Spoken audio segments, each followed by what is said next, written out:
Greetings. My name is Lola Frey. I am a data analyzer 2.0 from Dark Tech. I will now continue the series titled, A Story, Chapter 3. The following morning, Miranda had just finished making breakfast for two. She was wearing jeans and a green, sleeveless collared shirt. A faint grin was planted on her face as she placed a plate of eggs, bacon, and sliced peaches on the table. She licked 3 of her fingers. The doorbell rang. Miranda opened the door and welcomed Ethan in. He wore a tank top and jeans with faint splotches of paint. "Good morning, Ethan," Miranda greeted. She led him to the kitchen. "Have you eaten breakfast yet?" "Good morning," Ethan replied. "I skipped breakfast, forgot all about it." "I made you some just in case," Miranda said. "Eat first. You need energy." Ethan sat at the table and ate. He looked out the wide window and saw the backyard. The grass was cut and there was a pavement section with a large pool. "Do you cut the grass?" Ethan asked. "It looks pretty good." "Yup," Miranda replied. "I've been doing it all by myself." "I used to keep the grass a bit shorter than that," Ethan said. "Oh, really?" Miranda replied. "You must have been cutting more than once a week." Ethan took a bite of his peach and nodded. "What did you want me to help with?" he asked. "I need the downstairs bathroom replaced," Miranda said. "I have the replacement door ready." "That's not too difficult," Ethan responded. "I wanted to help you," Miranda added. "We can get started as soon as you finish eating." Miranda guided Ethan through her hallway of 3 doors. The door in the middle had a toolbox beside it. "Here it is," Miranda said. Ethan put his hand on the door. "Where is the replacement door?" he asked. "It's leaning on the basement door," Miranda said. "You'll see it when you turn the corner." While Ethan went to grab the replacement door, Miranda washed her hands and checked her hair. Ethan came back with the door. "You got it?" Miranda asked. "It's lighter than I thought it would be," Ethan said. After leaning the door on the wall, Ethan began removing the door from its hinges.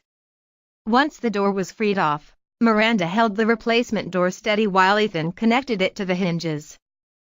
Miranda closed the door. When she opened it, she turned to Ethan. He gave her a thumbs up. "Thank you, Ethan," Miranda said. "The door closes all the way." "I am glad I could help," Ethan cheered. Miranda and Ethan walked back to the kitchen. "What are your plans for your day off?" Miranda asked. "I haven't made any," Ethan answered. "Would you mind helping me with one more thing?"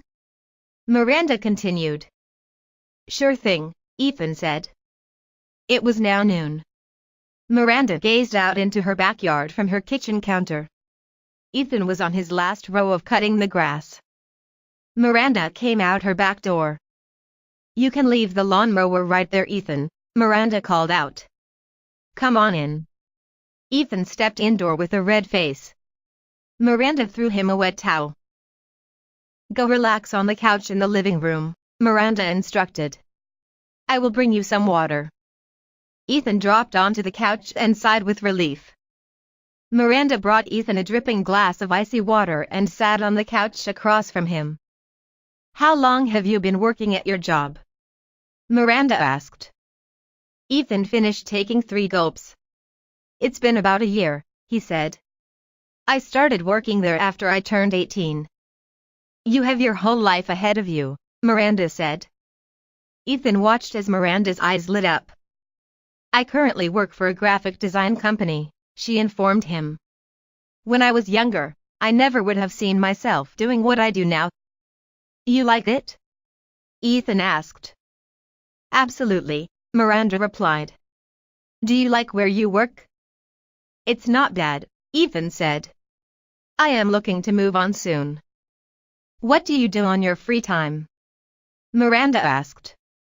"I don't get out as much as I would like to," Ethan admitted. This is my first day off in a long time.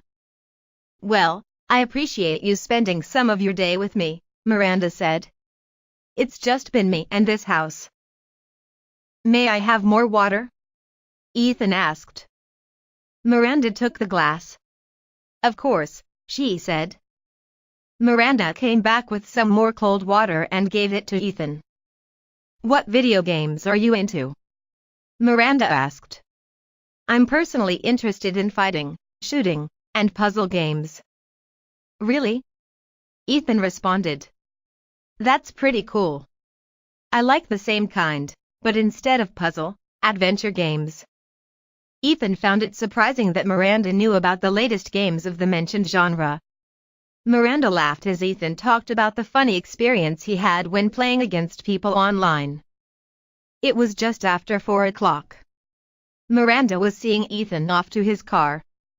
She gave him $50 and waved as he got into his car. Miranda closed her door and sighed. She went to her kitchen and placed Ethan's plate into the sink. Her eyes wandered the grass in the backyard.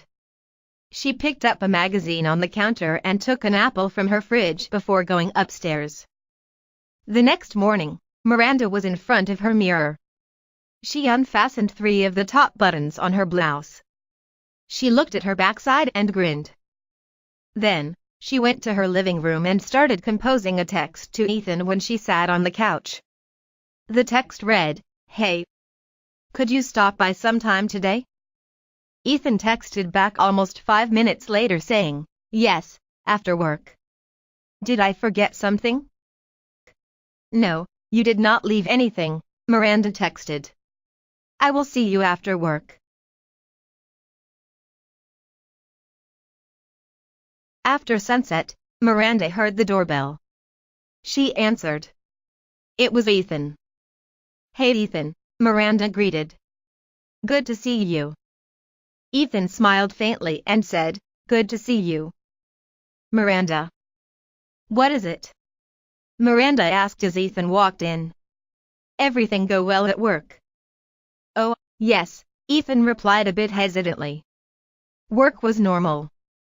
That's good, Miranda said. Have a seat.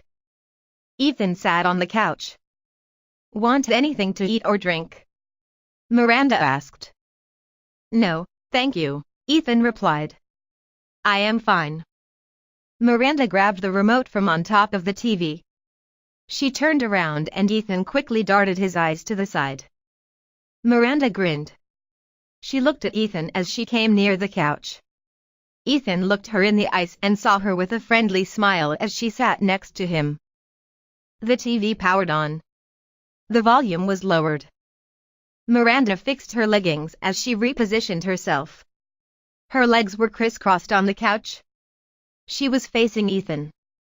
I brought you here so that I could speak with you about a job opportunity, she said. You mean at the company you work at? Ethan asked. Yes, Miranda said. Would you be interested? If so, I can make some arrangements within the next 4 weeks. I'll give you the details on what you would be expected to do in your new position. Yes. Ethan exclaimed. I'm very interested. Good, Miranda said. A gentle touch pressed against Ethan's shoulder. He froze and his eyes slowly drew to Miranda's hand. I know you're a hard worker, Miranda said. I felt it was the friend thing to do, helping you with your job search. It means a lot to me, Ethan responded. Miranda put the TV on mute. Why did you suddenly look away when I was standing up? Miranda said. Standing up? Ethan repeated.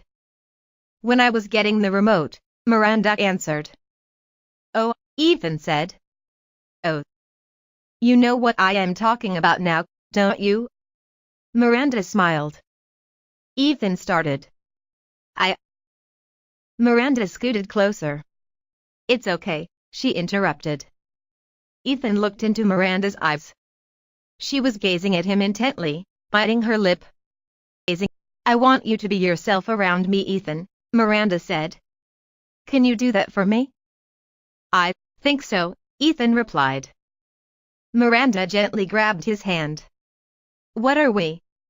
She asked. What do you mean? Ethan replied. Our relationship, Miranda said. Like me, I am sure you felt this particular tension between us. What do we have? What can it become?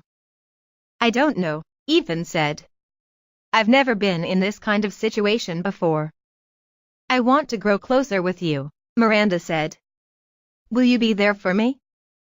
Ethan remained silent. Miranda put her arms around Ethan and rested her head on his shoulder. I know you probably have work early tomorrow morning, Miranda said. You should be leaving soon. Yes, Ethan said. Can I see you tomorrow after work? Miranda asked. Let's go to a night movie. You and me. Okay, Ethan said. You want to go with me? Miranda gasped with surprise. Yes, Ethan replied. Meet me here tomorrow, Ethan, okay? Miranda said. Okay, Ethan replied. Miranda walked Ethan to her porch. She waved at him and blew him kisses as he got into the car. He blew a kiss back. Miranda closed her door and leaned her back on it. She slid to the floor with a big grin. Yes. She softly cheered. The next evening, Ethan walked out of the mall. There were not many people around. He looked at his phone. He had no messages. Ethan. Miranda called out. Miranda, Ethan said.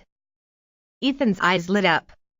He grew a small grin as Miranda came closer. How was work? Miranda asked. I couldn't wait for you to get to my house, so I came to you.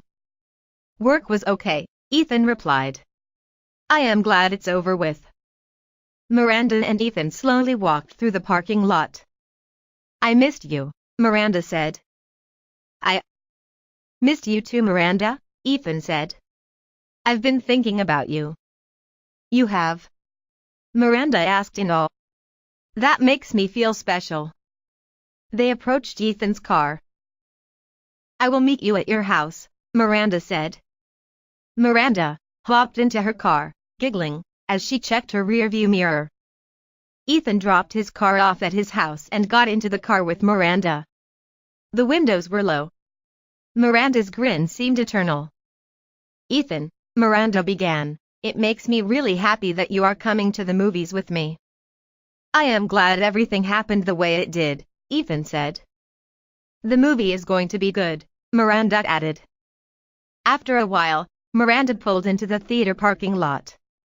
It was next to a shopping center. Before the movie starts, let's walk around, Miranda suggested. Miranda and Ethan wandered around. Lights brightened the sidewalk and streets. It was an active night. Ethan was looking off to the side when his hand was suddenly grabbed and squeezed. A distance away, someone was watching Ethan and Miranda gazing wondrously at each other. Blake smiled as he watched them. What a lucky night, and a cute couple, he said. Blake stood up from the bench he was sitting on. He stretched. He slowly walked to a parking lot, carrying himself with a subtle limp. Scratching and rubbing his back brace, Blake reached the sidewalk. He walked on it and came to an intersection. He pressed a button and waited for his time to walk across the street. A dark red car pulled up beside Blake. He looked over and saw a girl a bit older than him with one big poof of black hair tied at the back of her head. She was on the phone. Blake pondered on who the girl in the car was. What was she going through in life? In his brief gaze at her, he wondered what was important to her, where she was going, and why. As quickly as she came, she left. Blake buried his thought of her in the back of his mind and kept going. The dark red car sped through the lonely roads. The girl inside was still on the phone. What are you saying? The girl said. We have reason to believe you did it, Willow, the caller said. I've been working there for 7 years, Willow said. I don't have any reason to take anything. No one else could have done it, the caller said. I have no choice but to let you go. What? Willow gasped. I am behind on my bills. I can't lose my job. Behind on your bills? The caller questioned. Yes, Willow said. I am behind. There was a brief silence. Our other workers temporarily gave their keys to me, the caller said. We have been losing money every other week. Tonight was the third time it has happened. You're acting like there isn't any other possible way for this, Willow argued. I am acting reasonably, the caller remarked. Putting two and two together. Things aren't always what they seem, Willow said. Well, this is, the caller said. Don't come in tomorrow. I hope for the best for you and your job hunt. Okay, Willow? Willow wiped her eyes. Okay, Willow? The caller repeated. I've already been searching, Willow sobbed. It's been months since I started looking for more work. Take care, Willow, the caller said. Take care, Willow replied. Willow stared into the darkness of the road. She suddenly threw her phone to the floor of the passenger seat. Sighing, Willow glanced at the brown paper bag on the passenger seat. Stacks of money stuck out of the paper bag.